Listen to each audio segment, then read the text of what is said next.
Hello, dear aspirants. Welcome back to Defense Plexus. I am Soumya and I welcome you all in this third part of the ongoing vocab series for the upcoming AFCAT exams.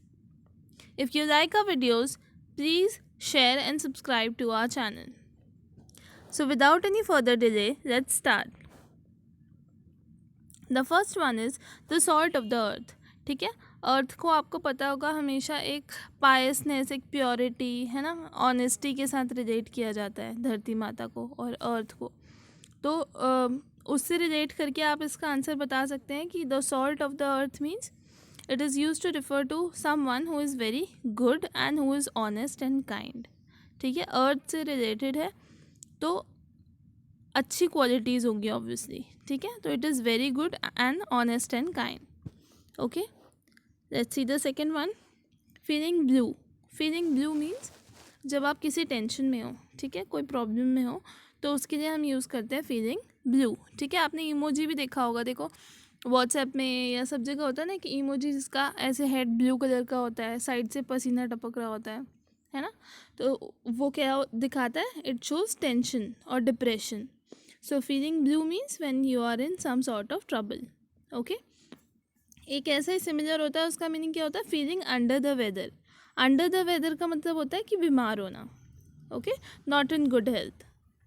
Next देखते हैं, flies off at a tangent. Tangent आपने देखा होगा circle में कैसे बनता है? कोई भी लाइन जो बाहर से टच करके जा रही है ना, तो जिसे आप बोलते हो ना मेरे सर के ऊपर से निकल गया, ऐसे टैंजेंट की तरह निकल गया. तो that means if the idiom is flies off at a tangent, it means something means when you start talking about something which is irrelevant, जो आपको समझ ही ना आए.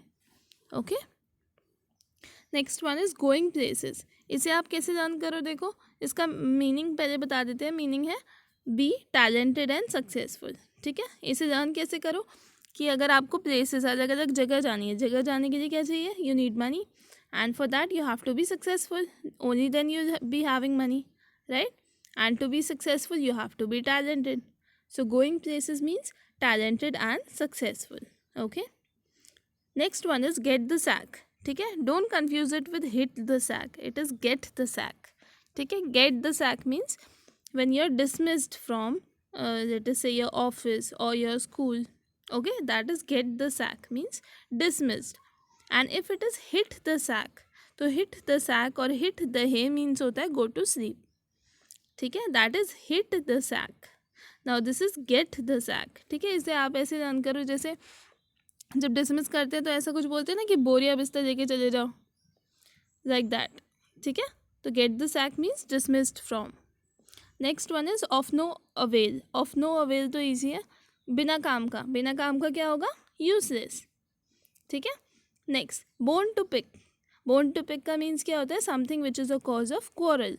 मतलब आप ऐसे लर्न करो इसे कि एक बोन है और बहुत सारे डॉग्स हैं, आप बीच में डाल दोगे या एक को बोलोगे पिक करने के लिए, तो शांति से रहेंगे क्या? नहीं, लड़ाई हो जाएगी, है ना.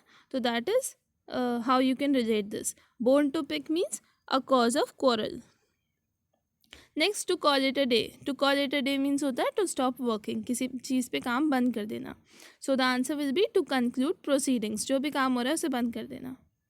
Next one, pull someone up on something. मतलब किसी को किसी चीज़ पे उठाना, मतलब किसी की कोई बात उठाना, किसी को क्रिटिसाइज करना किसी बात पे.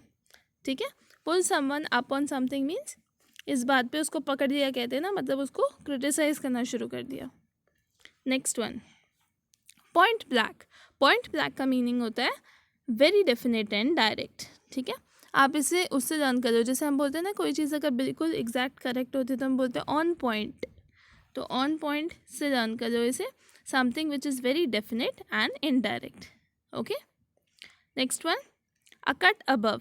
अ कट अबव ये आई थिंक एयरफोर्स के जो वो आते हैं ना मोटिवेशनल वीडियोज़ या जो बैनर्स लगे होते हैं उसमें काफ़ी बार लिखा हुआ होता है a cut above.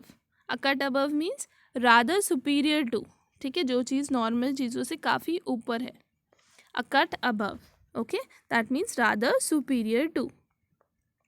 Next is balloon goes up. Balloon goes up का मीनिंग होता है अ सिचुएशन टर्निंग अनप्लीजेंट और अ सिचुएशन टर्निंग सीरियस. अब इसको कैसे लर्न करो, देखो हॉट एयर बलून से लर्न करो। हॉट एयर बलून जो होता है वो ऊपर कब जाएगा, जब उसके अंदर जो भी गैस है वो ज़्यादा होगी, है ना, टेम्परेचर जैसे कम होगा, मतलब आई मीन बढ़ेगा, गर्म होगा तो ऊपर जाएगा। तो गर्मी को आप सीरियसनेस से रिलेट कर लो, ठीक है। बलून गोज अप मतलब सीरियसनेस बढ़ रही है, गर्मी बढ़ रही है, अ सिचुएशन टर्निंग सीरियस और unpleasant. Okay, next is part and parcel. Part and parcel is used as an idiom which refers to something which is very important. Okay, an important part. Part and parcel means an important part. Next is gate crasher. Gate crasher means जिनको बुलाओ ना फिर भी घुस जाए बिन बुलाए मेहमान.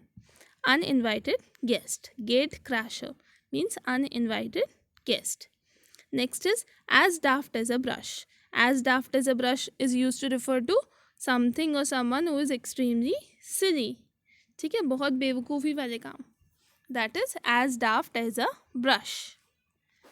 Next, an old head on a young shoulders. ये तो ईजी है ना। ओल्ड हेड मतलब जो कोई छोटा एज का हो लेकिन एक ओल्ड हेड हो, मतलब कि बहुत समझदारी वाली बातें करे, ठीक है। छोटा बच्चा है, मान लो कम उम्र का व्यक्ति है लेकिन बातें बहुत बड़ी बड़ी करता है, बहुत मैच्योर बातें करता है।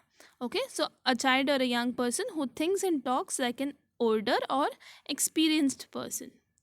Okay, next is olive branch. देखो olive, जहाँ पे भी आपको olive मिले तो आप हमेशा ऐसे ऑप्शन सर्च करना जिसमें peace हो, because olive is a symbol of peace.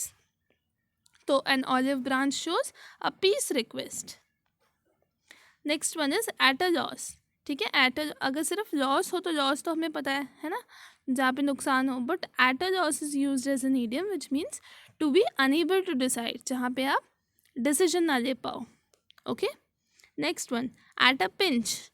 Eight a pinch means in a trouble. Learn करना ईजी है, ऐसे पिंच करोगे तो क्या होगा आपको, ट्रबल, ठीक है। At arms length. Arms length मतलब जो आपको पसंद नहीं होता है उससे कहते हैं ना एक हाथ की दूरी बना के रखना मुझसे, means at arms length means don't become over friendly. Okay, next one is at daggers drawn. dagger क्या होता है, छोटी वाली जो होते हैं ना, कटार बोलते हो जैसे आप, हाँ, तो daggers drawn, दो जनों के बीच में कटारे कब निकलेंगे, जब वो दोनों दुश्मन होंगे, right. So at daggers drawn means to have bitter enmity, दुश्मनी होना बिल्कुल। At one's fingers ends. Fingers end मतलब अब कब बोलते हो कि अरे ये तो मेरी उंगलियों में है, दाएं हाथ का खेल बाएं हाथ का खेल, या उंगलियों में है, that means when you are completely aware of that particular subject, जब आपको उसकी पूरी नॉलेज हो। ओके, नेक्स्ट देखिए, RPM is received with open arms wherever he goes. Open arms से उसे रिसीव किया जाता है, मतलब उसे एक वार्म वेलकम दिया जाता है, ठीक है। So it's warm wide open arms with open arms symbolizes here enthusiastically, warmly and happily. Okay, next one, in spite of her severe accident she took heart and moved forward. Took heart means hota hai she gathered confidence, himmat जुटा के then she moved forward. Next, trying to find my lost ring in the college is like looking for a needle in a haystack.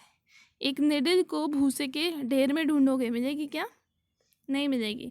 So that means it this idiom shows something which is impossible to be done.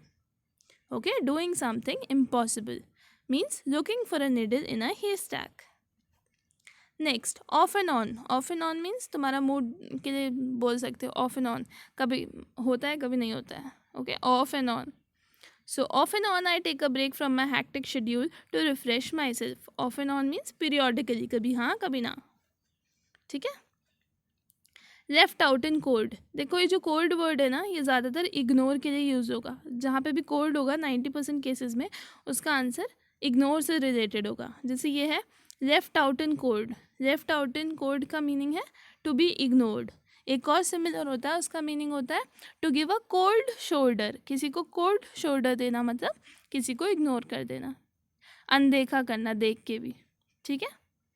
Okay, next one is work against the clock. Work against the clock means कि बहुत कम time में किसी बड़े काम को, important काम को पूरा करना, ठीक है। तो work against the clock means होता है, क्या होता है, वर्क इन ग्रेट हरी, काम ज़्यादा है और टाइम कम है, ठीक है। Okay, so we have reached the end of the document and the video completes here. And अगर आपको कुछ भी doubt है, please write down in the comment section, let us know. And thank you for being good audience and good listeners. And अगर आपको कोई भी doubt है हमें बताइए, otherwise please like, share and subscribe to our channel. Thank you so much. Stay tuned for more videos.